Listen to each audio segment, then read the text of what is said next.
네, 안녕하세요. 오늘 2020년 온라인 협치 성북 포럼 좌장을 맡은 협치 성북 회의의 배성기입니다. 반갑습니다. 이번 행사를 주관하는 협치 성북 회의에서 협치 연구제도 분과장을 맡아 활동하고 있습니다. 귀한 시간 내줘서 포럼에 관심 가져주시고 또 온라인으로 참석해 주시는 주민분들과 공무원분들께 감사 말씀드립니다. 특히 구청장님께서 온라인으로 축하 메시지를 보내주셨습니다. 안녕하세요. 반갑습니다. 협치 성북회의 공동의장 이승노입니다. 2020년 협치 성북 포럼 개최를 진심으로 축하드립니다. 이번 포럼이 우리 성북구 협치가 나가야 할 방향에 대해서 진지하게 고민하고 성찰할 수 있는 뜻깊은 자리가 되기를 희망합니다. 우리 성북구 협치가 한 단계 더 도약할 수 있도록 앞으로도 더 많은 관심과 참여를 부탁드리겠습니다. 협치 성북 화이팅 하세요. 고맙습니다. 구청장님께 감사 인사를 전합니다. 오늘 이 자리엔 저랑 같이 공동분과장을 하고 계시는 홍수만 분과장님이 참석해 주셨습니다. 네, 감사합니다. 지금부터 이제 그 포럼을 진행할 텐데요. 여러분 아시겠지만 오늘은 2차입니다. 1차의 그 포럼 주제는 12월 1일 날 온예산제도 성북구에 도입 가능한가라는 주제로 오프라인 포럼을 진행했고 그것도 유튜브 촬영을 했습니다. 아마 조만간 여러분들한테 공개가 될 예정이고요. 오늘은 2차 포럼으로 시민 자산화 성북구에 도입 가능한가라는 주제를 구성해 보았습니다. 우선 시민 자산화에 대한 발제를 듣고 연구제도 분과위원들 분께서 사전에 질문들을 만들어서 주셨고 그 내용을 중심으로 토론을 하도록 하겠습니다. 오늘 발제에는 현장에서 이 시민 자산화와 관련된 활동을 해주시는 세 분의 전문가분을 모셨고 주제별로 발제해 주실 분들을 소개시켜드리도록 하겠습니다. 첫 번째 발제는 시민 자산화의 개념 및 지원 정책 사례에 대해 발제해 주실 서울시 마을공동체 종합지원센터의 성지영 팀장님 모셨습니다. 두 번째 발제는 해피투게더 협동조합의 시민자산화 활동 및 현장의 고민 지점에 대해 발제해 주실 해피투게더 협동조합의 정무식 이사님 모셨습니다. 네, 세 번째 발제는 우리 성북구 미인도 사례를 통한 시민 자산화 활동 및 현장의 고민에 대해 발제해 주실 문화도시연구소 정기영 소장님 모셨습니다. 네, 이제 본격적으로 포럼을 시작하도록 하겠습니다.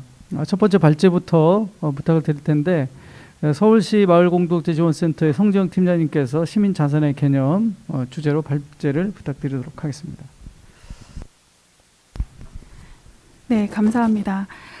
시민 자산화의 개념, 지원 정책과 사례에 관련돼서 좀 말씀을 나누고자 하는 서울시 마을공동체 종합지원센터 전략사업실 공간팀의 성지영입니다. 이렇게 성북에 어떤 협치 포럼에 초대해 주셔서 너무 반갑고 감사하고요. 저희가 자산화에 대해서 개념이나 지원 정책을 소개하는 것이 쉬운 과제는 아닙니다. 그리고 저에게 주어진 시간이 10분으로 알고 있는데요. 더더욱 쉬운 과제는 아닙니다. 그럼에도 불구하고 이런 말씀을 나눠보고자 하는데요. 우선 자산화라고 하면 주민 조직이 공간을 소유하는 것, 뭐 단독 건물일 수도 있고요. 특정 공간일 수도 있는데요. 그렇게 이해하시는 경우가 상당히 많습니다. 네, 그 자산화로 아마 많이 이해하고 계시고 고민도 많으실 거라고 생각해요. 그런데 자산화의 개념이 굉장히 다양할 수 있습니다. 관점에 따라서는 현재 우리나라의 재산법상으로는 국공유 재산 또는 사유 재산으로 양분되어 있지만 시민이 소유하는 공유 자산, 제3의 소유권으로서의 의미를 갖고 있기도 합니다. 그래서 시민 자산화, 지역 자산화, 공유 자산화, 커먼즈 같은 다양한 표현들이 있는데요. 사실은 아직도 이런 기본적인 개념이나 우리의 합의가 실제로 서로 이해하고 있는 것이 맞는지 확인하려면 아직도 더 많은 대화가 필요하다고 생각합니다. 자산화라는 말에서 알 수 있듯이 자산과 변화한다는 화자가 붙은 것인데요. 자산 유형의 변화로도 볼 수 있을 것 같습니다.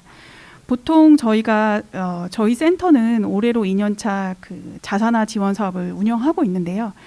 자산화를 하기 위해서 보통 이렇게 공간이나 건물을 많이 생각하시기 때문에 그러면 우리는 유형 자산이 있어야 되는 거잖아요. 그리고 그것을 목표로 하고 있는 것인데요. 그러면 어떤 자산들을 갖고 계세요? 이렇게 여쭤보면 우리의 관계망이라던가 사회적 우정이라던가 아니면 경험이나 재능 같은 거를 말씀해 주시는 경우가 굉장히 많으세요. 그럼 이 무형 재산을 우리는 유형 재산으로 바꾸어내야 하는데 우리는 그런 경험이 많지 않습니다. 부동산을 소유해 보거나 매매해 보거나 거래해 본 경험이 많지 않고요. 사실은 이것은 일반 수익형 투자자, 부동산 투자자들에게도 쉽지 않은 과제예요. 그래서 우리는 자산화를 자산 유형의 변화로도 볼 수 있을 것 같은데요. 우리가 갖고 있는 무형 자산을 유형 자산으로 만들어내 보는 것, 그리고 더 많은 시민들과 이것을 함께 향유하는 것, 그리고 역으로는 저희가 자산화 지원 사업을 하면서 현장에서 들려주신 이야기는 이런 유형의 자산화를 하는 과정에서 오히려 우리의 관계망과 실력이 늘고 있다. 우리가 더 넓은 관점으로 세계를 보게 되었다. 이런 말씀도 해주시거든요. 그러면 유형의 자산화를 통해서 무형의 자산이 더 축적되고 있는 셈이죠. 한편 저희는 서울마을센터에서 자산화 지원 사업을 위해서 맞춤형 지원 사업이라는 걸 2년차 하고 있다고 말씀드렸는데요.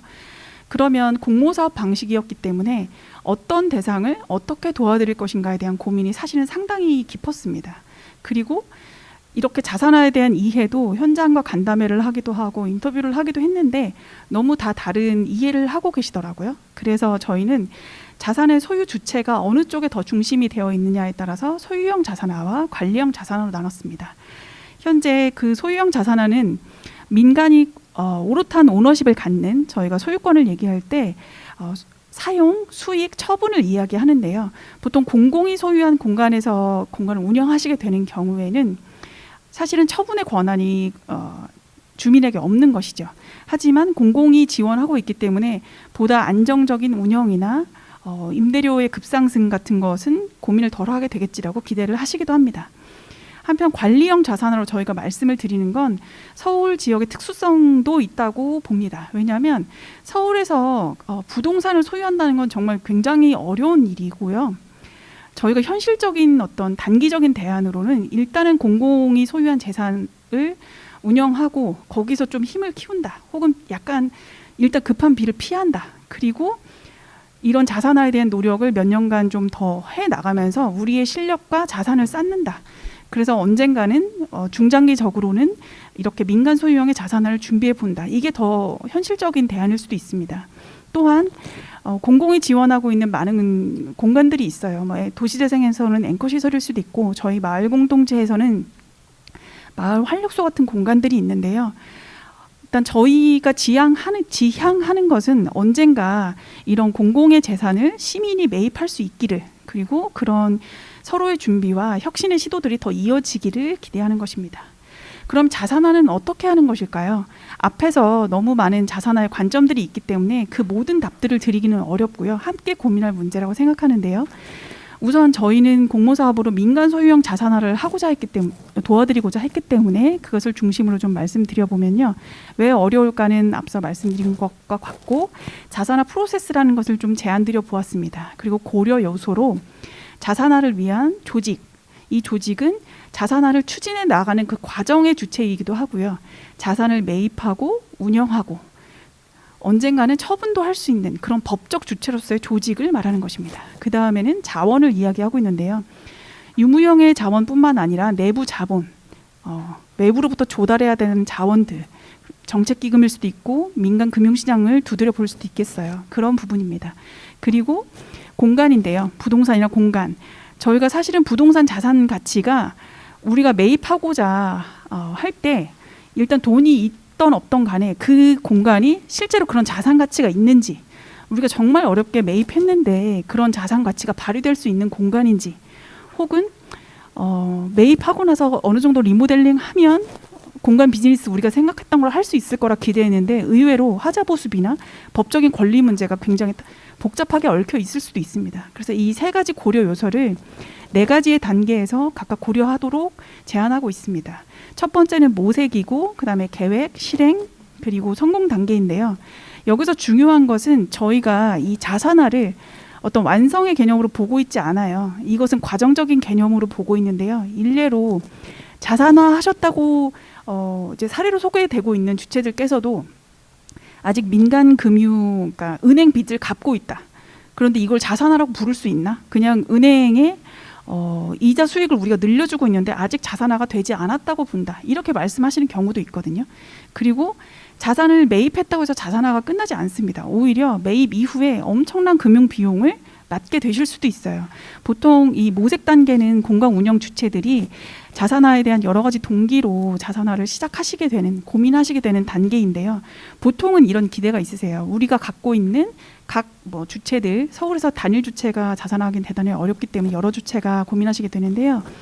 각 단체들의 공간 보증금을 모으고 우리가 월세로 내는 것들을 그만큼 정도로 대출 이자를 내게 될 수 있지 않을까? 이런 이제 시작에서부터 가게 되는데요. 생각보다 그게 훨씬 더 비쌀 수도 있습니다. 네, 예, 알겠습니다. 네, 그래서 정리하자면 저희는 4단계로 보았고 센터에서 지원하는 자산화 지원 사업은 계획과 실행 단계를 중심으로 지원했고요. 올해는 저희가 오픈 상담실이라는 어떤 일종의 워크숍으로 모색 단계 단체들도 만나고 있습니다. 그 다음에 공공의 자산화 지원 사업의 정책이나 사례를 좀 공유를 해주시길 말씀해 주셨는데요. 사실 사례는 저 다음에 아마 발제하실 헤비투게더의 사례만큼 지금 서울시에서 앞서 나가고 있는 사례는 없는 것 같아요. 그만큼 고민도 깊으실 텐데 그 말씀은 주체의 어떤 생생한 말씀으로 듣는 것이 더 좋을 것 같고요. 정책이나 법에 대해서 얘기를 하자면 아까 저희가 자산화가 굉장히 다양한 관점이 있다고 했잖아요. 그래서 그 제3의 소유권을 말하는 그 자산화는 사실상 대단히 어렵습니다. 아주 먼 미래가 될 수도 있어요. 왜냐하면 이 재산에 관련된 민법이나 상법 다양한 그 굉장히 오래된 기본 법들에서 이 시민 자산화의 이 공동 소유권은 그냥 그 사유 중에서 공유하거나 합유하는 정도의 개념으로밖에 귀결되지 않습니다. 그렇기 때문에 이렇게 부동산 규제가 심해지면 일반 수익형 부동산 투자자와 별 다를 바 없이 똑같은 그 과중한 세금을 내게 돼야 될 수도 있어요. 네, 그래서 공공 자산화의 어떤 저희가 이제 해외 사례들을 보곤 하는데요. 영국의 로컬리즘 액트나 아니면 공동체 자산 이전 같은 사례들을 보기도 하고 CLT, 주민 신탁 이런 것들을 보기도 하는데요. 사실은 그렇다고 해서 우리나라에서도 이것이 유효한가는 마찬가지로 아직은 더 대화가 필요하고요. 네, 법적인 고민들도 훨씬 많이 필요할 거라고 봅니다.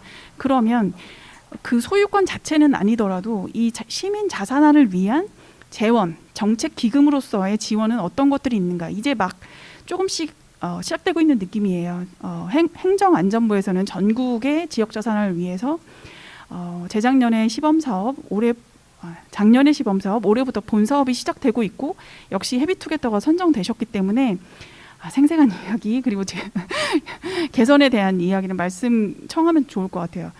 예를 들어서 행안부 지역 자산화 사업이 선정된 곳당 최대 5억 원까지 지원을 받을 수 있는데 자부담액은 총 사업비 만약에 우리가 40억짜리 물건의 그러니까 자산화의 그 총 비용이 한 40억 정도라면 주체가 4억 정도를 갖고 있어야 되는 구조인 거예요. 그러면 지원받는 건 5억 원인데 우리가 4억 원을 갖고 있다는 것이 서울에서 얼마나 많은 주체들이 그게 가능할까요? 네, 어쨌든 혁신의 노력들을 현장의 목소리를 들으면서 계속해서 개선하시려고 애쓰시는 걸로 저도 알고는 있습니다. 그리고 서울시 사투 기금을 활용한 민간자산 클러스터 사업 같은 경우에도 사실은 굉장히 큰 지원 금액 정책 기금이긴 했지만 여러 가지로 현장에서 실제로 그것을 집행하신다는 것은 여전히 좀 어려움이 있습니다. 그리고 실제 마련됐던 예산이 다른 사유로 사라지기도 하고요. 그런 부분은 상당히 아쉽지만 어쨌든 계속해서 이런 흐름들은 이어질 거라고 봅니다. 저희가 이제 마지막으로 말씀드리려고 하는 거는 저희가 이제 마을 공동체를 지원하고 있고 마을 공동체 안에서 자산화에 대한 고민을 해오고 있지만 사실 이렇게 현장에서 뵈면 주민이 따로 계신 게 아니고 각각의 공모 사업 때문에 되게 힘들어 하시기도 하세요. 그리고 왜 이렇게 지원 조직끼리 그리고 이렇게 혁신 사업을 한다면서 이렇게 칸바이가 높은가? 저희는 뭐 아니라고 느낄 때도 있고 그렇다고 느낄 때도 있지만 현장에서 느끼시는 주민의 어려움이나 피로감만큼 있지는 않을 것 같아요. 그래서 저희도 늘 이 부분에 대한 어떤 혁파를 어떻게 해야 될까라고 늘 고민은 하지만 오늘 이 협치성북 포럼에서 그런 것에 대한 또 가감 없는 대화도 나눌 수 있었으면 좋겠고요. 어쨌든 자산화라는 게 기금만 돈만 있다고 해서 되는 것도 아니고 적극적으로 지원하는 공공도 있어야겠지만 그만큼 자기의 그 결속과 어떤 사회적 자본, 신뢰 자본이 이미 있는 공동체들의 노력들도 무척 필요하다고 봅니다. 저희도 그 사이에서 함께 같이 노력할 거고요. 오늘은 요 발제는 조금 이렇게 마무리 짓고 이따 토론 시간에 질문 주신 부분들 있으시면 함께 대화 나눠보도록 하겠습니다. 감사합니다. 네, 첫 번째 발제를 해주신 우리 성정 팀장님 감사드립니다. 서울시의 그 시민 자산화 정책에 대한 그 소개와 그리고 또 그 자산화 프로세스, 모색 단계, 계획 단계, 또 실행 단계, 성공 단계라는 이 4단계의 프로세스를 검토해서 해야 한다는 말씀을 주셨고, 행안부의 그 자산화 지원 사례와 또 서울시 사투기금을 통한 자산화 지원 사례 등을 소개시켜 주셨습니다. 두 번째 발제는요, 해피투게더 협동조합의 정무식 이사님께서 해피투게더 협동조합의 시민 자산화 활동 및 현장의 고민 지점에 대해서 발제해 주시겠습니다. 네, 부탁드립니다. 네, 소개받은 정문식입니다. 저희 헤비투게더 협동조합은 마포에 위치하고 있고요. 예, 마포에 있는 주체들이 모여서 만든 자산화를 위한 협동조합, 사업조직입니다. 그래서 저는 이제 그 헤비투게더 협동조합에서 이사직을 맡고 있고, 2017년부터 마포에 있는 그 시민자산화, 지역자산화 프로젝트 TF팀에서 같이 활동을 하고 있습니다. 지금 뭐 제가 이 자료를 드렸는데 그거는 지금 보여드리기 힘들어서 그냥 말씀을 드리면, 일단 그 스쿼팅이라고 하는 이런 이제 개념이 있어요. 그러니까 유럽이나 이런 데서 이제 많이 이제 일반화되어 있는 건데, 그건 뭐냐면 비어 있는 공간을 불법으로 점거하는 행위를 이야기합니다. 물론 불법입니다. 불법인데 이러한 행위들이 보여지는 시사점들이 있습니다. 이게 뭐냐면, 이 부동산이나 공간에 대해서 우리는 어떤 식으로 가치 지향을 가져야 될 것인가. 사실 한국 사회는 이 부동산이나 공간이나 이런 부분들에 대해서 소유권 중심의 가치 지향이 아주 강력하게 작동을 하고 있습니다. 근데 스쿼팅 같은 행위들이 일어나는 어떤 그런 사례들을 보았을 때는 그것은 어떤 시사점이냐면, 소유권이 아니라 실제로 그 부동산의 공간을 활용하는 사람들의 활용권이나 혹은 사용권, 생활권에 대해서 어떤 그런 가치 지향들을 표방하는 행위들이라고 할 수 있는 거죠. 그래서 저희가 지금 진행하고 있는 이런 자산화 프로젝트들도 사실은 큰 틀에서 보면 소유권에 치우쳐져 있는 이러한 부동산이나 공간에 대한 가치 지향을 전환시켜 나가는 것을 큰 틀에서 목표로 하고 있다라고 저는 좀 말씀을 드리고 싶고요. 저희가 이렇게 이제 헤비투게더 협동조합을 만들어서 무언가를 시도를 하게 된 거의 가장 큰 이유는 뭐냐면, 그냥 되게 단순합니다. 하고 싶은 것을 계속 하고 싶다라는 어떤 그런 욕구였어요. 그러니까 뭔가를 하고 싶어서 뭐 공간을 만들고 그 공간에서 무슨 활동들을 하고 각종 다양한 활동들을 하지만 몇 년 안 가서 항상 그 공간들에서 우리는 쫓겨나야 되고, 그리고 또 쫓겨나면 이전을 하면 거기서 또 새로운 또 터전을 잡기 위해서 또 노력을 해야 되고, 그러다 보면 우리가 갖고 있는 문화적 자산이나 아니면 활동의 자산들이 계속 소진되는 것들을 계속 반복적으로 경험을 해오면서 그러면 공간을 우리가 직접 소유한다면 그러한 어떤 소진되는 경험들을 덜 할 수 있지 않을까, 좀 더 연속적으로 계속 할 수 있지 않을까, 우리의 활동들을. 그래서 그러한 아주 단순한 어떤 고민에서부터 출발해서 지금까지 진행을 하게 됐고요. 이 헤비투게더 협동조합은 소위 말해서 마포에 있는 세 개의 협동조합의 연대입니다. 홍우주 사회적 협동조합, 그러니까 홍대 앞에서 제가 이제 속해 있는 홍대 앞 이제 문화예술 주체들의 홍우주 사회적 협동조합, 그리고 커뮤니티, 그 다음에 지역 공동체 활동을 중심으로 하는 우리 동네 나무그늘 협동조합, 그리고 대한의료나 아니면 이런 부분들, 의료 소비자들의 연대를 고민하는 36.6도시 의료생활협동조합의 연대고요. 이 세 협동조합마다 다 똑같은 경험을 했죠. 마포의 집가 상승을 다 경험을 했고, 마포의 집가 상승은 사실 이제 홍대 지역부터 시작해서 한 2010년대부터 본격화되기 시작을 했고요. 한 2010년대 중반 이후로부터는 마포 전역으로 이제 퍼져나가기 시작을 했습니다. 그러면서 모두가 다 똑같은 경험을 하게 된 거죠. 쫓겨난 경험을 하게 돼서 그 공통의 경험을 갖고 있는 지역의 주체들이 모여서 한번 함께 노력을 해보자. 한 주체로서는 이러한 자산화 프로젝트를 성공시키기에는 어려움이 있을 거고 부족함이 있을 거라는 예상을 했기 때문에 이런 프로젝트를 함께 시작을 하게 됐습니다. 그래서 2017년도에 이제 5월 달에 처음으로 이제 지역 자산화 TF팀을 꾸렸고요. 새 협동조합에 모여서.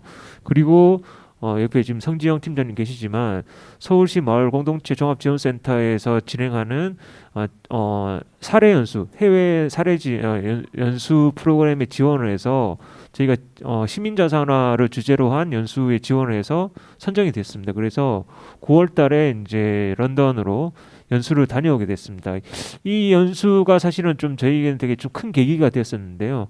실제로 그 현장에서 영국의 그 어떤 자산화 현장이나 아니면 여러 가지 그런 것들을 지원하기 위한 제도나 사회적 배경 같은 것들을 알게 됐고, 그러면서 이제 우리는 이제 우리에게 필요한 것이 무엇이고 우리는 이것을 어떻게 실현해 나갈 수 있을 것인가에 대한 아주 작은 단초들을 얻을 수 있었습니다. 그리고 또 한 가지 큰 것은 거기서 이제 같이 우리가 TF팀이 그 연수를 통해서 팀워크가 되게 좋아졌다고 해야 될까요? 서로 이제 같이 공동의 팀워크를 좀 다지게 됐었고, 거기서 여러 사례들을 만났는데 그 중에 이제 우리가 가장 참고할 만한 사례가 바로 런던 외곽에 있는 넌헤드라고 하는 지역에 있는 아이비 하우스 펍이라는 공간이었습니다. 이 아이비 하우스 펍은 소위 말해서 지금의 뭐 여기 뭐 우리도 잘 알고 있지만 뭐 마을 예술 창작소 같은 그런 공간이라고 생각하시면 돼요. 펍인데 그 지역에 되게 중요한 소중한 공간인 거죠. 그 지역 주민들의 아주 오래된 공간이고, 그 펍이 문을 닫게 되는 위기에 처했을 때 그 주민들이 실제로 펀딩을 하고 여러 가지 정책 자금들을 가져와서 그 펍에 계속 이제 문을 닫지 않고 계속 영업을 할 수 있도록 만든 그런 사례였습니다. 그래서 그 영국에서도 첫 번째 그러니까 커뮤니티가 소유한 첫 번째 펍으로 되게 사례가 알려져 있는 곳이었고, 거기를 갔을 때 저희가 해볼 수 있는 어떤 그런 자산화의 사례라고 많이 생각을 했었어요. 그래서 이제 17년대 갔다 오고 나서 18년, 19년, 2년 동안 뭐 18년도에는 이제 헤비투게더를 설립을 하고 실행 조직으로서의 헤비투게더 협동조합을 설립을 했고, 19년도에는 이제 끊임없이 계속 이제 뭐 여러 가지 작업들을 했습니다. 뭐 펀딩을 위한 작업들, 뭐 그리고 뭐 계속 어떤 정책 자금에 대한 부분들, 물건을 알아보는 작업들, 그리고 조합원들을 모으고, 그리고 어떻게 이것들을 실현할 수 있을 것이냐. 사실은 19년도에 이제 저희가 계속 해왔던 일, 그러니까 작년에 했던 일들이 대부분 다 어떻게 이것을 실현할 수 있을 것인가에 대한 궁리와 그런 고민들을 계속 만들어 왔던 것 같아요. 그것을 실현화시키는 거, 우리가 이제 진짜로 실현시킬 수 있는 방법들, 그런 것들을 찾느라 1년을 다 보냈던 것 같고요. 그래서 뭐 보면 저희 뭐 여러 가지 활동들을 했는데, 심지어 작년에는 일종의 그 라이브 에이드 같은 콘서트도 열기도 했었습니다. 그래서 그런 것까지도 열면서 이제 여러 가지 활동을 했고, 다행히 올해 행안부 지역자산 지원 사업이라든지 서울시 민간자산 클러스터 조성 융자 사업 지원에 선정이 되면서 사업 자금들을 좀 많이 마련을 할 수 있었고, 그리고 올해 이제 6월 달에 크라우드 펀딩을 이제 진행을 했었어요. 그랬는데 원래 4천만 원 목표로 했었는데 6천만 원 넘게 저희들이 예상보다도 훨씬 더 많은 액수를 모을 수 있었던 거가 상당히 좀 우리에게는 위안이 됐던 것 같습니다. 이만큼 응원해 주시는 분들이 많고, 우리가 가고자 하는 길이 그냥 우리만이 생각하는 길이 아니구나라는 좀 그런 마음을 얻을 수 있었던 것 같고, 그래서 9월에 성산동에 있는 건물을 계약을 하고 11월 27일에 이제 잔금을 모두 지급을 하고 소유권 이전 등기까지 완료를 한 상태고요. 지금은 이제 공간 운영 계획을 계속 세우고 있고 어떻게 이 공간들을 꾸며 나갈 것이고 어떤 식으로 이제 뭐 공사라든지 이런 부분들에 대한 계획들을 지금 계속 논의를 하고 있습니다. 저희가 이제 실제로 지역에서 이제 이런 지역 자산화나 시민 자산화를 계속 진행을 하면서 고민했던 부분들, 그러니까 핵심적으로 생각했던 우리가 이것을 왜 하는가에 대한 생각을 했던 것들이 뭐냐면 일단은 뭐 젠트리피케이션에 가장 큰 이제 문제가 있으니까 그것에 대한 대안으로서 일단 생각했던 게 첫 번째인데요. 근데 그렇다고 해서 그냥 아까 성경 팀장님도 말씀하셨지만 그냥 공간만 소유한다고 해서 이것이 대안이 될 수는 없다고 저는 생각을 했어요. 그래서 이게 그냥 누구 한 명의 소유가 아니라 지역에서 같이 공유하는 공간이 될 수 있어야 하고 그래서 함께 건물주가 되는 것 이게 되게 중요하다고 생각했습니다. 그래서 항상 좀 뭔가 n분의 1 같은 정신들을 계속 좀 유지를 하려고 하고 있고 또 하나는 공간의 주인이 바뀌면 우리의 삶도 바뀌는 경험을 해볼 수 있지 않을까라는 어떤 그런 이제 그 꿈이 있었죠. 꿈이 있었던 거고 그다음에 공간이라는 거 하는 거 부동산이라 하는 것이 대부분 보면 한국 사회에서 이윤을 극대화하기 위한 수단으로 지금 간주되고 있는데 그것이 아니라 우리는 적정 이윤을 얻고 여기서 공동체를 위한 공간을 만들어 나가는 어떤 사례를 만들어 보고 싶다라는 거고 마지막으로는 하드웨어적인 어떤 건물의 공간이 아니라 사실 좀 소프트웨어적인 공간이 되었으면 좋겠다라는 생각을 많이 하고 있습니다. 이건 뭐냐면 우리는 너무 이제 이 공간이 사람을 규정하는 세상에 살고 있는 것 같아요. 어디에 살고 있느냐, 어디서 일하고 있느냐가 그 사람의 어떤 여러 가지 사회적 지위와 심지어는 거의 인격까지도 규정하는 부분이 있지 않느냐라는 좀 극단적인 생각이 들 때도 있는데 그게 아니라 이 공간들이 결국은 그 이용자와 그 안에서 어떤 행위들이 벌어지느냐에 따라서 그 공간이 규정될 수 있는 사례를 우리는 한번 만들어 보고 싶다라는 거고 지금의 고민은 또 있습니다. 저희가 뭐 계속 이제는 뭐 끝난 게 아니니까 이게 좀 뭐 저희가 건물을 구입했다고 해서 끝난 게 아니고 뭐 저희들 내부에서는 쉬운 일이 하나도 없다라는 얘기를 좀 계속 하고 있는데 또 사고 나니까 구매를 하고 계약을 완료를 하고 나니까 또 다른 고민들이 계속 발생하고 있는데요. 지금까지 이제 겪어오면서 우리가 이제 가지고 있는 고민, 현장에서 고민은 일단은 참 여전히 자금 조달은 어렵다. 예, 서울이라는 도시에 이만큼 비싼 어떤 이런 지가에서 이만큼의 액수를 마련하니까 참 어렵다는 것인데 문제는 뭐냐면 기존 금융 시스템으로서는 이러한 프로젝트들이 설득력을 못 가지는 겁니다. 그러니까 이게 되게 무책임한 행위로 막 보는 시각들이 있어요. 그래서 뭐 실제로 우리가 겪은 건데 뭐 이게 정책 자금을 집행하는 금융기관들이 저희들이 프로젝트 자체에 대한 물음표를 계속 가지고 있는 겁니다. 그리고 소위 말해서 협동조합들이 모여서 뭔가를 하고 있고 공유하는 프로젝트에 대해서 이제 다시 되물어 오는 것은 그렇다면 누가 책임지느냐? 그것을 누가 책임질 것이냐라는 물음이 되돌아와요. 저희가 이제 그러면 우리는 다 같이 책임을 지는 것이다라고 대답을 하지만 아직까지도 그런 부분들이 되게 낯설어 하시는 거죠. 이런 부분들. 그래서 결국은 이런 자금 조달에 대한 좀 더 정책적인 배려와 어떤 시스템이 갖춰져야 되는 것이 되게 선결 과제라 좀 생각이 들고요.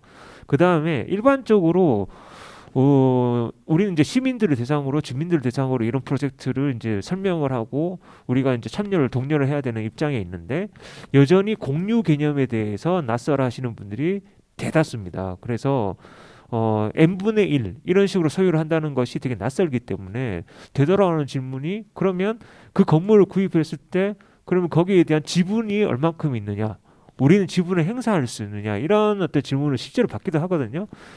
이런 부분들이 사실 아직까지 저희가 이제 좀 더 노력을 해야 될 부분이라고 생각이 듭니다. 그러니까는 결국은 이건 아까 처음에 제가 서두에서 말씀드렸던 것처럼 재산권이나 소유권 중심의 부동산이나 토지에 대한 인식이 전반적으로 전환이 되는 것들이 같이 가야 된다. 이게 그냥 어떤 자산화 건물 하나 만들고 공간을 만들고 그걸 운영하는 것에서 그치는 게 아니라 자산화를 꿈꾸고 있는 모두가 함께 고민을 해서 이런 부분들은 같이 인식 전환을 위해서 노력을 함께 해줘야 된다는 부분이 있고요. 마지막으로는 뭐 올해 코로나19 상황이 돼서 더욱 그런 게 있겠지만 사실 저희는 이제 이게 뭐 사회주택도 아니고 여러 가지 뭐 어떻게 보면 그냥 근린생활 시설 같은 공간을 저희는 만들고 있는 거고, 이게 업종으로 보면 그냥 다 자영업이라고 할 수 있습니다. 근데 한국의 자영업 시장이라는 것이 너무나도 경쟁이 치열하기 때문에 여기서 과연 생존 가능할 것이냐 하는 것이 지금은 되게 닥친 어떤 문제예요. 그래서 우리가 엄청 뭐 많은 이윤을 얻겠다라는 건 아니지만, 근데 생존할 수 있는 최소한의 지속 가능성을 담보할 수 있을 만큼의 이윤 창출이 과연 가능할 것이냐, 이게 항상 물음표가 되고, 그래서 이게 그런 겁니다. 그러니까 여기서 이제 저희가 가치를 분명히 표방을 하고 있는데, 가치를 고민하기에는 수익성이 또 고민이 되고, 수익성만을 쫓기에는 그럼 또 우리가 또 이러려고 이런 프로젝트를 시작했나? 기존의 건물주와 다를 바가 뭔가? 라는 고민을 동시에 안게 되는 이런 지금 환경에 처해져 있다. 예, 그런 생각이 들고요. 마지막으로 이제 저희가 말씀드리고 싶은 거는, 아까 성정 팀장님도 말씀해 주셨는데, 결론이 지어지지는 않을 것 같습니다. 뭐 저도 언제까지 이 프로젝트에 함께 할 수 있을지 모르겠지만, 항상 늘 과정일 거라고 생각이 들고요.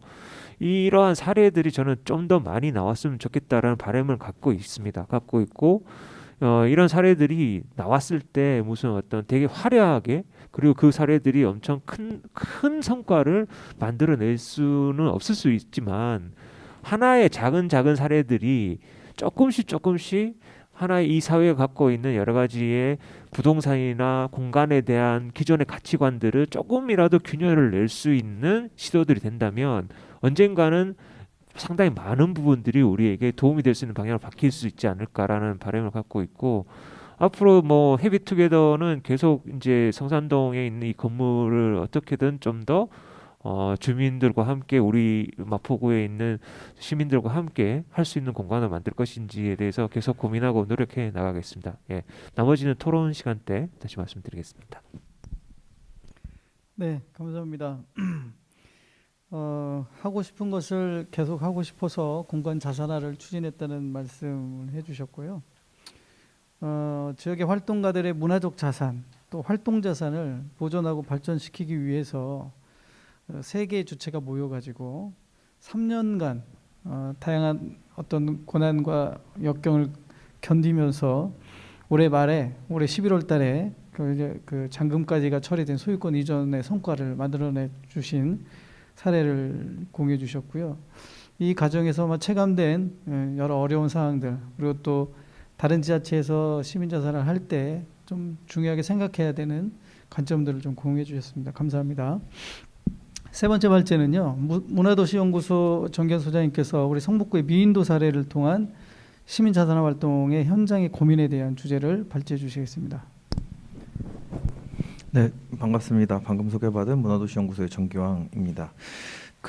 제가 시민자산화 관련돼서 전문가는 아니고요. 그러니까 그런 활동들을 아마 했고, 미인도가 지역에 있기 때문에 발제를 요청하신 것 같고, 미인도뿐만 아니라 그동안 어쨌든 이 자산화 관련돼서 제가 경의선 공유지 시민행동이라는 데 공동 대표이고요. 지금도 그렇고, 그리고 커먼즈 네트워크라는 게 있습니다. 전국 단위로 활동하는. 그거 창립할 때부터 지금까지 활동을 하고 있습니다. 그래서 꽤 오래전부터 이런 일들을 준비하고 하려고 하고 있는 중이고요. 그리고 커먼즈 네트워크에서 그렇지만 커먼즈라는 말 자체가 한국에서 번역될 때 저는 개인적으로 공유가 더 확장돼서 사용돼야 된다고 생각하는 입장인데, 공동자산, 공유자산, 법적으로는 총유, 여러 가지 단어들이 사용되고 있어요. 근데 이게 여전히 자리 잡지 않았기 때문에 사실은 그냥 커먼즈라고 쓰고 있는 거고,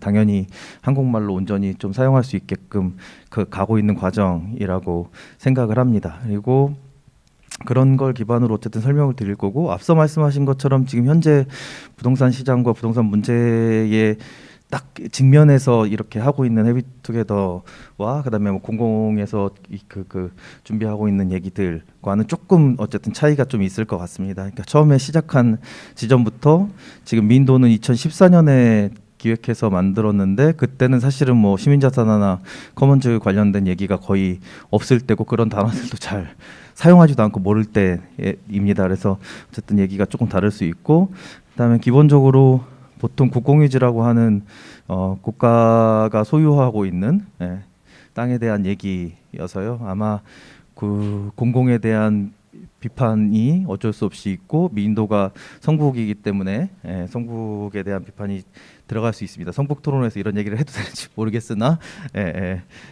최대한 완곡하게 해보도록 하겠습니다. 일단 그 앞서서 말씀해주신 것처럼 이게 그 소유권이 굉장히 중요한데 한국에서 이게 소유권인지도 사실 잘 모르겠어요. 이게 뭐 그냥 거의 재산과 관련된 얘기지. 그러니까 이게 개인이 가지고 있느냐, 뭐 공공이 가지고 있느냐, 기본적으로 다 저는 사유화되어 있다고 생각하거든요. 공공에서 갖고 있는 사유지, 민간에서 갖고 있는 사유지 이 개념으로 사용되고 있고, 보통 외국에서 이 그 땅과 관련된 소유권은 테뉴어로 표현되거든요. 그러니까 왜 정교수 할 때 이렇게 그 테뉴어 준다고 보통 하잖아요. 그 테뉴어가 일시적이고 임시적인 소유권이거든요. 그러니까 땅은 누군가 개인이 계속 대물림하고 물려받고 뭐 이렇게 가지고 갈 수 있는 소유권 자체가 아니고, 왜냐하면 이건 자연으로부터 받은 거이잖아요. 인공이 내가 사람이 뭐 노동과 이걸 통해서 만든 게 아니라 그냥 자연으로부터 주어진 권한이고, 그 기반이 있기 때문에 사실은 토지 개념이 그 서구 사회에서 지금 예를 들고 있는 서구 사회랑 완전 다른 차이를 가지고 있다고 생각합니다. 그래서 아까 그 영국 사례에서도 마찬가지로 누구한테 이렇게 공공에서 뭔가 토지를 그 민간 커뮤니티가 사용할 때 무상으로 줄 수 있는, 심지어 미국 같은 데들도 다 무상으로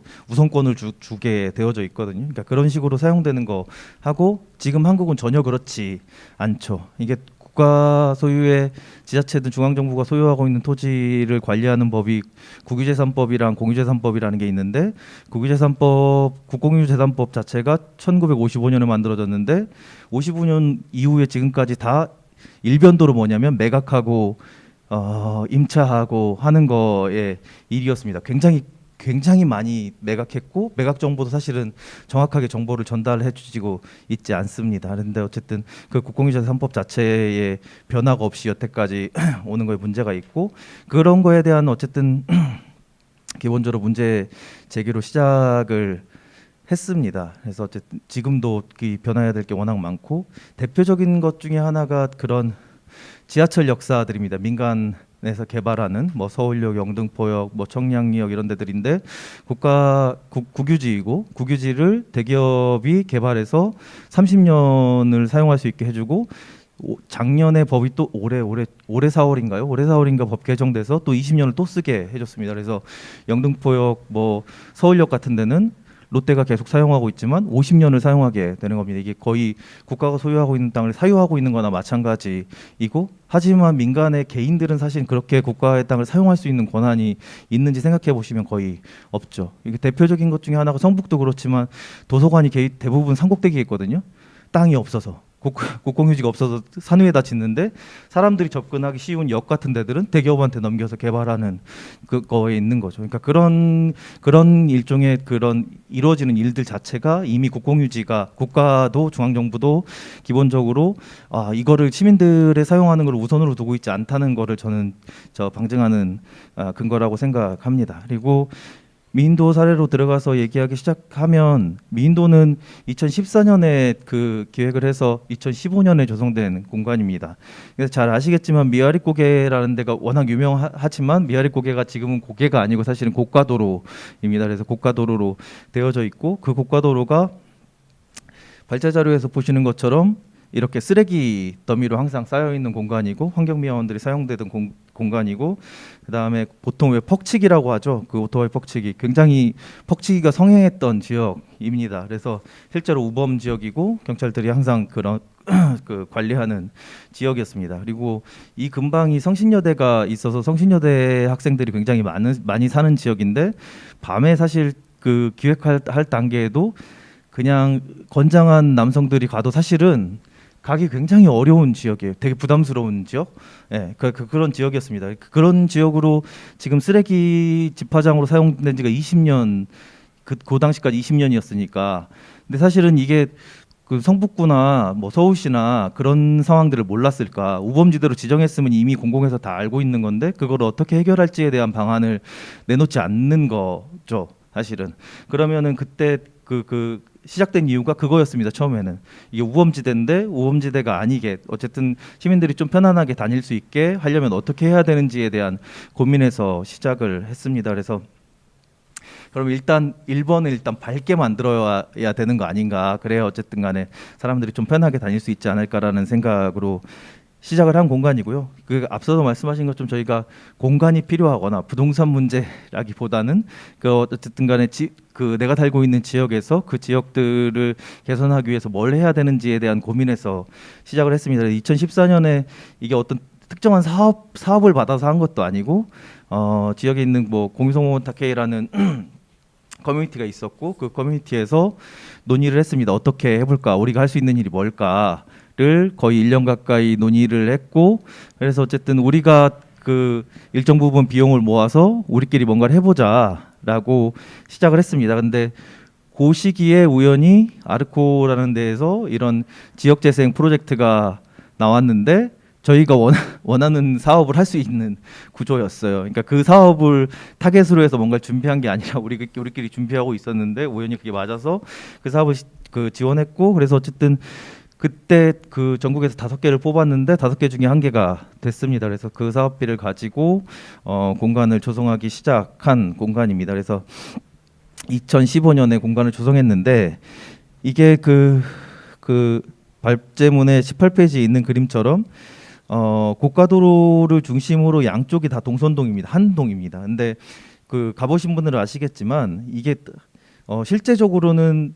행정구역상으로는 한 동이지만 전혀 다른 동네예요. 서로 왕래도 안 하고 왜냐면 왕래할 수가 없어요. 고가도로로 끊겨져 있고 굴다리가 하나 있는데 서로 이렇게 다른 지역이나 마찬가지입니다. 그래서 노인정도 서로 따로 있고 서로 다르게 운영되는 공간이었고 그 공간들을 어쨌든 간에 다시 잘 시민들의 사용의 편의에 맞게 바꾸는 게 기본적인 목표였습니다. 그래서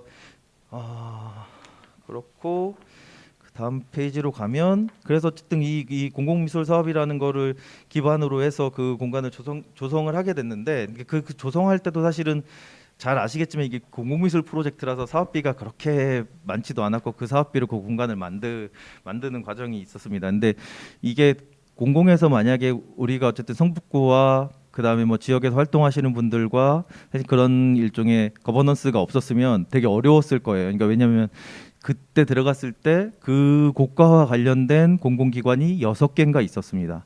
그러니까 심지어 선거관리위원회가 왜 거기랑 그 고가도로랑 저 연관이 되어 있는지 모르겠는데 선거관리위원회 그다음에 뭐 청소행정과 서울시 뭐 그 교각 관리하는 과 그다음에 북부도로사업소 그다음에 뭐 방범 관련 행정자치 온갖 부서가 관련되어 있어요. 근데 이게 행정이랑 일해보신 분들은 아시겠지만 한 부서랑 사실은 그거를 같이 뭔가를 하는 것도 굉장히 어려운데 여러 부서가 섞여 있으니까 아마 하기가 굉장히 힘들었을 거고 아마 거의 프로젝트를 1년 동안 진행하면서 한 절반 이상은 행정과의 대화였어요. 그러니까 서로 미루거나 그러니까 이게 한 조직이었으면 훨씬 더 수월했을 텐데 그 과정을 통해서 어쨌든 만들어진 결과입니다. 그래서 이게 공공에서 심지어 문제가 있음에도 시민들한테 피해가 가고 문제가 있음에도 사실은 그 공간들에 대한 개선 자체가 그동안 안 하는 이유가 아마 공공 내에서도 그런 과정이었을 것 같고요. 어쨌든 그 과정을 넘어서 그 공간을 조성하게 됐고 그리고 처음에 그 시작 자체가 이거를 자산이라고 볼 수 있는 게 그러니까 처음에 출발부터 그 시민들이 사용할 수 있는 공간으로 만드는 것과 처음에 했던 그런 행사나 공연 같은 것도 그 지역에서 활동하시는 분들 중심으로 했어요. 보통 그 뽕짝뽕짝 중창단이라고 하는데 그런 중창단의 공연 그다음에 거기가 맹인독경이라고 해서 그 시각장애를 가지신 분들이 보통 그 철학관이라고 부르는 시각장애를 가지신 분들이 활동을 많이 하시는데 지금도 50개 정도가 있거든요. 그러니까 그분들하고 맹인독경이라는 걸 뭐 그거 아니었으면 전혀 몰랐을 텐데 맹인독경도 들어보기도 하고 그분들하고 교류를 통해서 어쨌든 그분들이 일종의 그걸 공연화해서 그분들이 공연을 할 수 있게끔 해주기도 하고 하는 활동들을 했습니다. 그리고 그러고 나서 지금은 그 미아리고개 협동조합이라는 협동조합이 만들어졌고 거기서 활동하시는 분들 중심으로 그 협동조합에서 그 공간을 운영을 합니다. 그리고 그 운영이 가장 중요한 운영의 원칙이 한 가지가 있습니다. 그러니까 뭐를 해도 되는데 그리고 무상으로 공간을 사용할 수 있는데 지역을 기반으로 하는 걸 하는 거예요. 그러니까 공연을 만들면 그 공연은 지역과 관련된 내용으로 만들거나 지역 사람들이 참여하는 방식으로 뭔가를 진행할 수 있는 원칙을 가지고 있습니다. 그래서 그 공간 자체가 누구나 사용할 수 있고 언제나 사용할 수 있고 무상으로 사용할 수 있지만 기본적으로 그거를 지역과 관련된 내용으로 뭔가를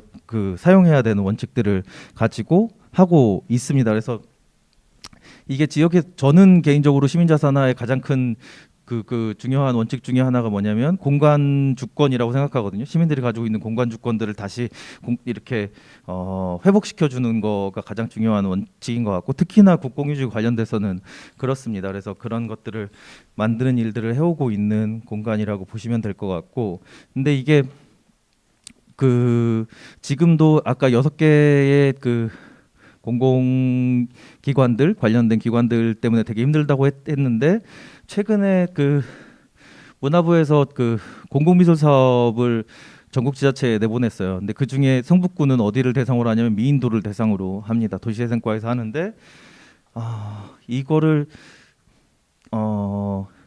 지금 어떻게 진행하고 있냐면 저는 나중에 들었어요. 아마 그 미아리고개 협동조합도 내용도 못 들었는데 그거를 발표하고 미인도를 대상으로 하고 그걸로 사람들을 모집해서 거기에 뭔가를 작업을 합니다. 그러니까 공간도 바꾼다고 하고 그다음에 뭐 벽화도 그리고 뭐 이런 일들을 하는데 그 일들을 사실은 그동안 그 구와 협치를 통해서 어쨌든 간에 같이 만들어 왔고 지역 활동가들이 되게 오랜 시간 동안 공을 들여서 만든 그 공간을 어쨌든 구에서 여기랑 협의나 여기와 관련된 일종의 거버닝을 다 배제하고 그 사업을 만들고 있는 중이거든요. 여전히 그렇게 그렇게 하고 있습니다. 그러니까 이게 행정 내부에서 행정 자체의 그 기관장들이 생각은 그런 협치를 생각하고 있을지 모르겠으나 각 부서들은 사실은 각자 하고 싶은 해야 되는 일들을 하면서 어쨌든 간에 그런 일들이 충돌이 있는 것 같아요. 그러니까 이거를 좀 이렇게 어레인지 해줄 수 있는 그런 것들이 필요한 것 같고 특히나 행정하고 일하면서 보통 얘기하는 그 사일로 이펙트 우리 보통 부서간 칸막이라고 부르는 사일로 이펙트가로 얘기하면 사일로가 보통 곡물들을 담아놓는데 뭐 옥수수, 뭐 조, 밀 이렇게 담아놓죠. 그러니까 각자 그것들이 섞이지 않게 하는 거고 이 사일로의 핵심은 믹서거든요. 이 여기에 들어있는 애들을 적절한 배합으로 이걸 배합할 수 있는 믹서가 있어야 되는데 그 믹서의 기능이 없는 것 같아요. 그러니까 이 믹서의 기능 자체를 인정하지 않는 거거나 아니면 이 믹서가 필요 없다고 생각하시는 건지 어쨌든 이 믹서 할 수 있는 것들이 그 좀 필요한 것 같고 그런 일들이 그런 게 있어야지만 적어도 그 정부에서 할 수 있는 그 국공유재산을 가지고 할 수 있는 그 자산화 과정이 좀 더 수월하게 만들어질 수 있지 않을까 싶습니다. 네, 여기까지 일단 얘기하도록 하겠습니다. 네, 세 번째 발제 감사드립니다. 세 분의 발제를 다 들었고요.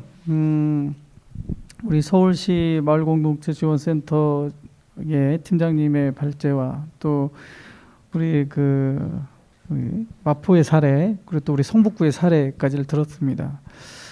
저희 그 연구제도 분과위원 중에 세 분의 위원님이 사전에 질문을 이렇게 작성해서 주셨고요. 제가 그 발제위원님을 좀 선정해서 이 질문을 대신 해드리겠습니다. 첫 번째 이원정님이십니다. 저희 분과위원님이시고 정문식 이사님께 질문을 좀 드리겠습니다. 성북구 주민이 쉽게 접근할 수 있는 그 시민 자산화 방법에 대한 설명을 좀 부연 설명을 좀 부탁드린다라는 질문을 좀 하셨습니다. 우리 그 마포의 사례를 기반으로 해서 조금 쉽게 좀 설명을 좀 부연 드립니다.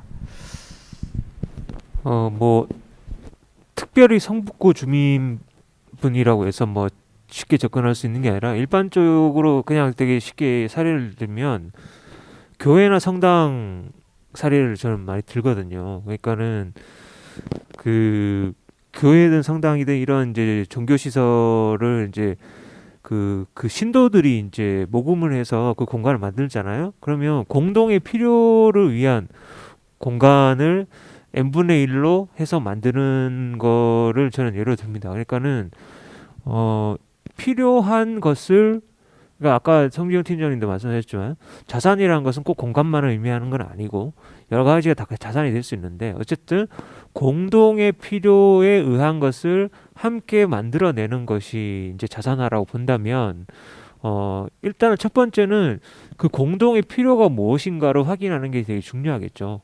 그래서 그런 공동의 필요를 확인하고 그것을 이제 실현하기 위한 방식으로 자산화를 선택하는 거라고 생각하시면 될 것 같고, 그러니까 우리가 쓰고 싶은 거, 우리가 함께 만들고 싶은 것을 함께 조성한다.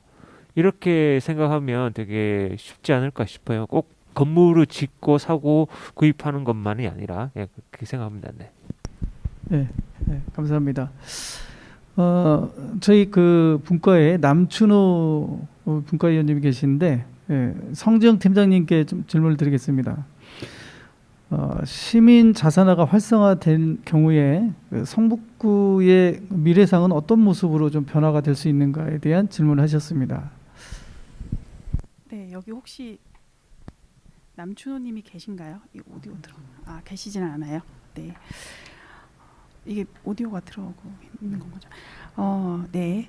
시민 자산화를 통한 성북구의 미래상은 어떤 모습일까요? 네, 제가 미래로 가서 좀 보고 싶네요.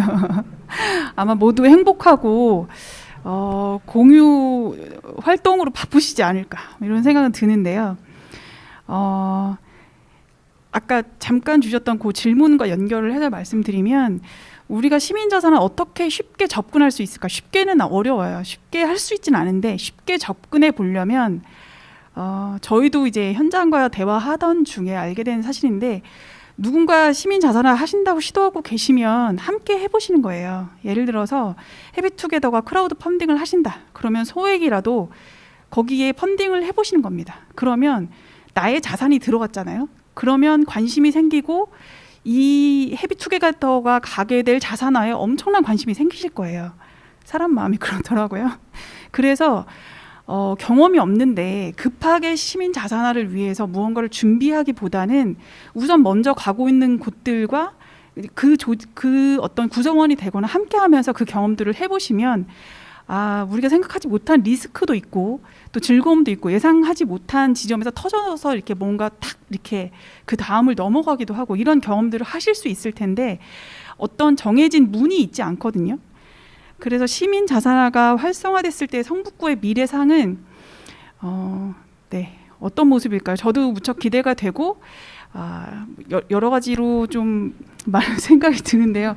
미인도도 훨씬 좋아지고, 구 행정도 대화가 더 쉬워지고, 그리고 구청장님도 영상이 아니라 여기 함께 오셔가지고 자산화에 대한 에너지를 막 주시고 그러시지 않을까 싶습니다.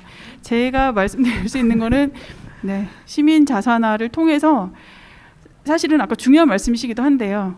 일단 건물 매입하시고 이제 공간 비즈니스 생각하시니까 자영업에 대해서, 건물주에 대해서, 그리고 우리가 시민 자산화라고 했는데 그러면 금융 비용이랑 여러 가지 어쨌든 적어도 운영은 되려면 수익이 나야 되잖아요. 그러면 주민들과 함께 할 수 있는 공간, 뭐 지역 기반의 공간을 얼마만큼 할애해야 하는가, 그런 것들도 되게 고민 많이 되실 거거든요. 그래서 그런 부분들도 함께 고민하시게 될 것 같다. 그리고 성북의 미래는 밝을 것이다. 네, 빛이 보이는 것 같습니다. 네. 죄송해요, 자꾸 이렇게 농담처럼 얘기한 것 같은데, 네, 그렇게 좀 말씀을 마무리 짓겠습니다. 네, 감사합니다. 뭐 어려운 질문이었는데, 저희 그 분과위원 중에 이성복 그 분과위원님이 계신데요. 정경 소장님께 좀 질문을 드릴게요. 미인도 사례 외에 정부의 그 소유 자산을 시민 자산한 사례가 추가적으로 있는지 좀 부연 설명 부탁드립니다. 이게 정부 자산을 시민 자산화하는 게 법적으로 굉장히 어렵고요. 일단 이 가능성이 있는 지금 현행법상으로 가능한지 잘 모르겠습니다. 그리고 이 아까 소개드릴 때 말씀드린 것처럼 경의선 공유지 시민행동이 유사한 건데요. 거기가 어떻게 이루어졌냐면 2014년 말부터 시작한 것 같은데 그 보통 연트럴파크라고 하는 저 공원이 있습니다. 그게 용산에서 마포를 관통해서 의주로 가는 경의선 철도 자리이고 철도가 지화되면서 상부가 그 지상이 이렇게 철도가 폐선됐습니다. 그러고 나서 거기를 지금 뭐 서울시에서는 공원으로 개발했고, 근데 그게 다 공원이라고 생각하시는 분들 굉장히 많으신데요. 다 공원으로 철길을 공원으로 만들었다고 생각하는데 그 전체 서울 구간에서 절반 정도는 개발을 했습니다. 근데 그 개발이 다 네 군데를 개발하는데 다 대기업에 넘겨졌죠. 효성, 이랜드, 뭐 애경 이런 데 넘겨져서 쇼핑몰, 호텔 뭐 이런 걸로 개발을 했습니다. 아까 역사랑 같은데요. 30년 주고 20년 연장할 수 있는 방식으로 해서 그 개발을 하고 있습니다. 근데 그 개발 부지 중에 한 곳이고요. 그 개발을 반대를 했고 이거를 그냥 시민들이 사용할 수 있는 광장이나 뭐 이렇게 공공 공간으로 만들자라는 주장을 했고 그래서 어쨌든 거기를 그 말씀하신 것처럼 스쿼팅했습니다. 무단 점유했고요. 무단 점유해서 5년 정도 거기서 활동을 했고요. 그리고 그게 거기에서 잘 드러나는 것 중에 하나가 뭐냐면 대기업에 그렇게 넘겨주고 대기업이 아무 행위를 하지 않았고 10년 동안 아무 행위를 하지 않았거든요. 근데 10년 동안 그들은 무상으로 그걸 사용할 수 있는 거고 저희는 어쨌든 간에 개인을 대상으로 하는 36억 소송을 받았습니다. 대한민국과의 개인 간의 소송이 있었고 하여튼 제 이름으로 어쨌든 36억 소송이 있어서 소송은 마무리됐는데 어쨌든 간에 그런 거죠. 그러니까 이게 공공기관을 사용하는 방식이 개인이 뭔가를 주장하고 뭐 이렇게 저항하고 뭐 할 수 있는 권한이 지금 한국 법상으로는 굉장히 어렵고 대부분은 대기업과 이런 데에 유용하게 만들어져 있는 상태입니다. 어쨌든 간에 그런 것들을 조정하고 있는 중이고요. 어쨌든 저희가 했던 저항이 뭐 딱 그걸 통해서 뭐 시민 자산화까지는 못 갔어도 그 과정에 일부에 영향을 미쳤다고 생각하고 개정할 수 있는 방식을 좀 찾아가고 있는 중이 지금 현재 상태이지 않을까 싶습니다. 네, 어려운 질문인데 대답을 잘해주셔서 감사하고요. 성지영 팀장님께 다시 한번 질문 좀 드리겠습니다. 서울 시민의 공동체성과 정주 여건 향상을 위해서 시민 자산화가 좀 필요할 것 같은데요. 서울시가 후속적으로 마련해야 할 정책이나 제도가 어떤 것들이 있어야 할지에 대해서 좀 설명 부탁드립니다. 네, 우선 서울시 차원의 법적인 근거라고 하면 조례일 텐데요. 사실 그 방금 소장님 얘기해 주신 것처럼 국공유 재산에 대해서 그 민간 주체가 쓸 수 있는 방식이 일종의 이제 보조금을 받으면서 보조 사업자로 일종의 협약 같은 걸 하셔서 이제 운영하시는 방법이나 민간 위탁을 받으시는 방법 또는 사용 수익 허가를 받으시는 방법이 있습니다. 이 민간 위탁은 잘 아시겠지만 자치구마다 또 협약의 조건이 다르기도 해요. 하지만 기본적으로 어떤 감사를 받아야 되고 그리고 거기서 수익 활동을 할 수가 없습니다. 그러면 우리가 이 시민자산화 소유형 시민자산화를 얘기를 하면 공간 비즈니스로 수익을 낼 수 있는 그런 훈련이나 역량 우리도 어쨌든 그런 시간이 필요하잖아요. 자산화까지 간다고 했을 때 그런 것들을 못하는 채로 이제 민간 위탁을 계속 진행할 수밖에 없고 그러면 사용 수익 허가로 가게 되는데 국공유 재산에 대한 사용 수익 허가는 법상으로 개별법, 뭐 사회적 경제 주체를 위한 어떤 조항에 따라서 뭐 사용 수익 허가를 뭐 줄 수 있다. 그리고 기본적으로는 이제 공개 입찰 방식이고 수의로 줄 수 있는 방법은 몇 가지가 지정이 되어 있어요. 조건이.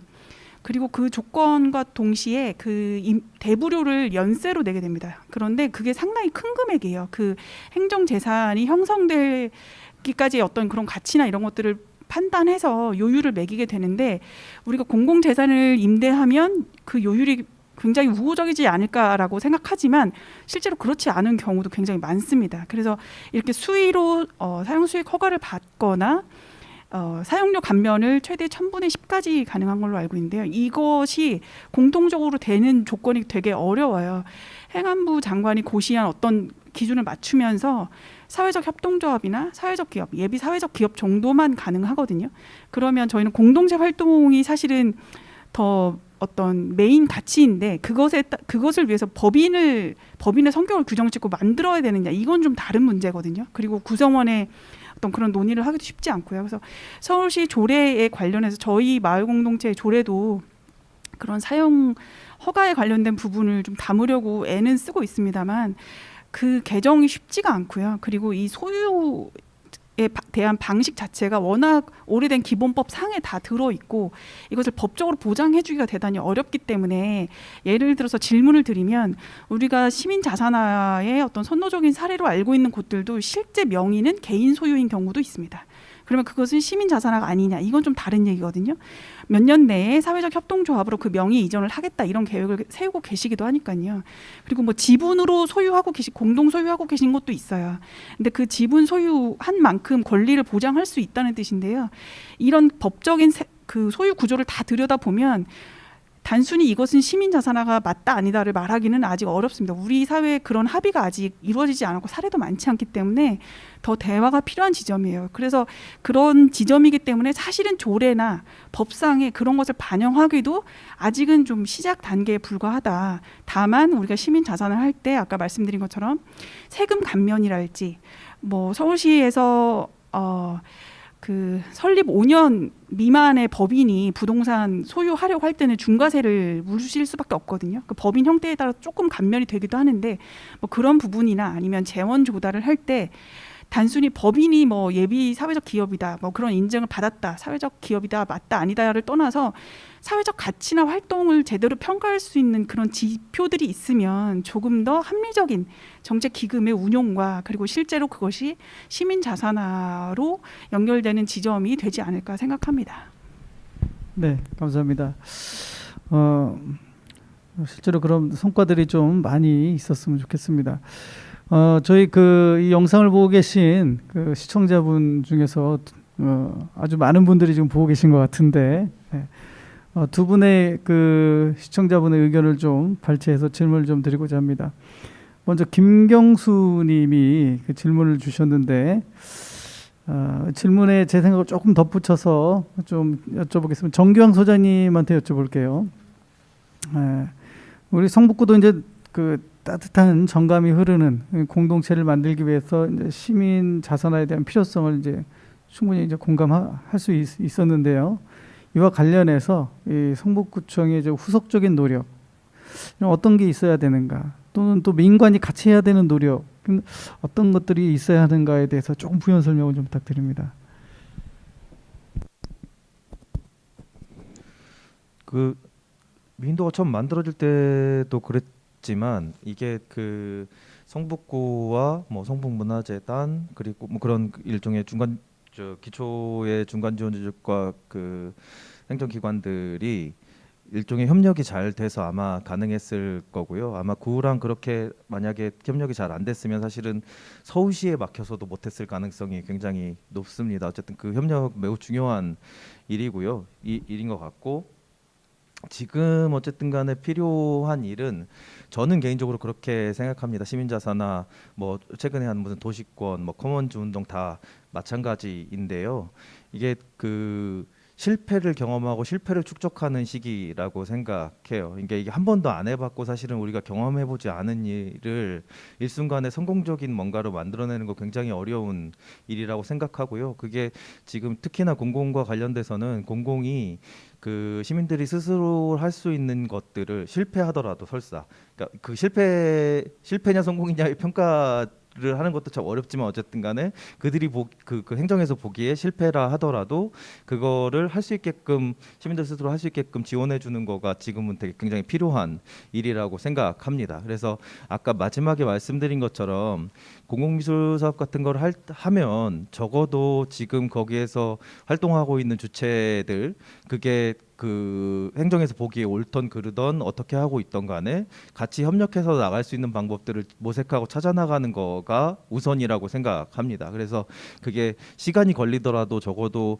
논의 테이블도 만들고 같이 얘기하고 협력할 수 있는 구조들을 좀 찾아가는 거가 지금으로선 필요한 일인 것 같아요. 그러니까 대단하게 뭐 금전적으로 지원을 해주거나 뭐 이런 거보다 같이 얘기해서 만들어 나가기 위해서 될 수 있도록 도와주고 노력하는 자세가 일단 중요하지 않을까 싶습니다. 예, 감사합니다.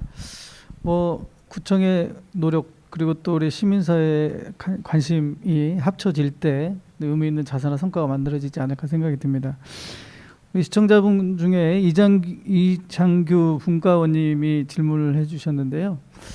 우리 성북구도 그 다양한 그 분야의 주민 활동들이 이루어지고 있습니다. 이런 활동의 성과가 지속되기 위해서 시민 자산화 활동이 이루어지면 좋겠는데, 이와 관련해서 정무신 이사님이 시민 자산을 위한 조직화 방안, 시민사회의 조직화 방안을 어떻게 해야 하는가라는 얘기와 더불어서 이런 시민 자산화가 혹시 지역 산업과 연계가 된다면 어떤 식으로 연계가 가능한가라는 약간 두 가지 정도 질문을 좀 동시에 드려보고 있습니다. 지역 산업 말씀하시는 거죠? 네, 조직화라고 이야기를 하면 되게 이제 좀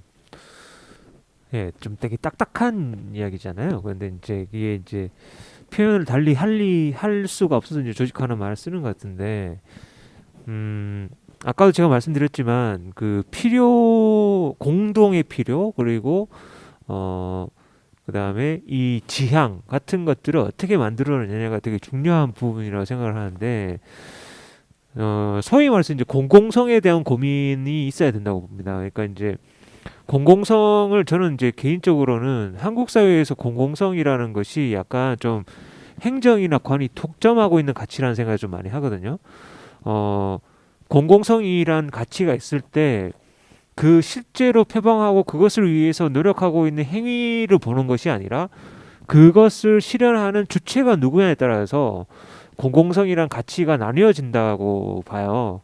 근데 사실은 민간에서도 그러한 공공성을 지향하는 활동이나 사업들을 벌여 나갈 수 있다고 생각을 하고, 그런 의미에서 뭐 사회적 경제 이런 것들이 지금 만들어지고 있는 거라고 생각을 하는데, 이 부분에 대한 어떤 일단은 서로 이제 생각이 좀 바뀌어야겠죠.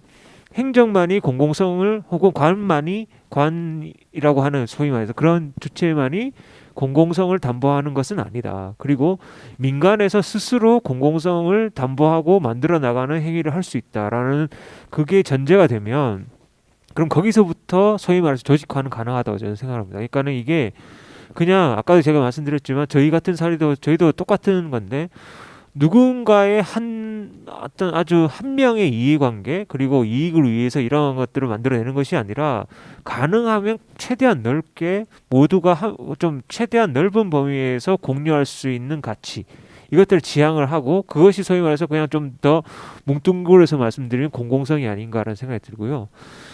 지역 산업이라고 하면 이거는 이제 뭐 비즈니스, 그러니까 결국은 이제 그 산업적으로 그러니까 이제 이 공간이나 아니면 자산의 지속 가능성에 대한 고민을 안 할 수가 없는 건데, 그렇죠. 이거랑 연관이 돼 있다고 저는 생각을 합니다. 하는데 보통 이제 보면 이런 공간을 조성을 했을 때 생각하는 어떤 그 사업 혹은 비즈니스 모델이 서비스 쪽으로 많이 굳죠. 그러니까 서비스 산업이나 이런 쪽으로 많이 이제 지향이 가는데, 물론 이제 그게 가장 뭐 손쉽게 손쉽게라는 그거는 아니고, 하여튼 우리가 접근 가능한 부분들인데, 저는 좀 사고의 전환을 좀 해봐도 괜찮지 않을까 싶어요. 그러니까는 공유 자산을 통해서 어떤 제조업 같은 것들을 우리가 고민해 볼 수도 있다. 그러니까 이 제조업이라고 하면 또 되게 또 크게 생각할 수 있는데, 서비스업이 아닌 다른 업종들을 말씀드리는 겁니다. 그러니까 뭔가 생산해내고, 그러니까 실물을 만들어내는 거죠. 실물을 만들어내고 그것들을 판매 유통하는 어떤 것들. 그 실물을 만들어내는 거는 뭐 엄청 많은 분야들이 있잖아요. 그리고 이 지역에서 가장 잘 만들 수 있는 것들을 함께 고민해 볼 수도 있다 저는 생각을 해요. 그래서 그런 꼭 서비스 업종만 생각하지 말고 이런 어떤 실물을 만들어내고 유통하는 제조업 같은 것도 생각해 볼 수 있고, 그리고 가능하다면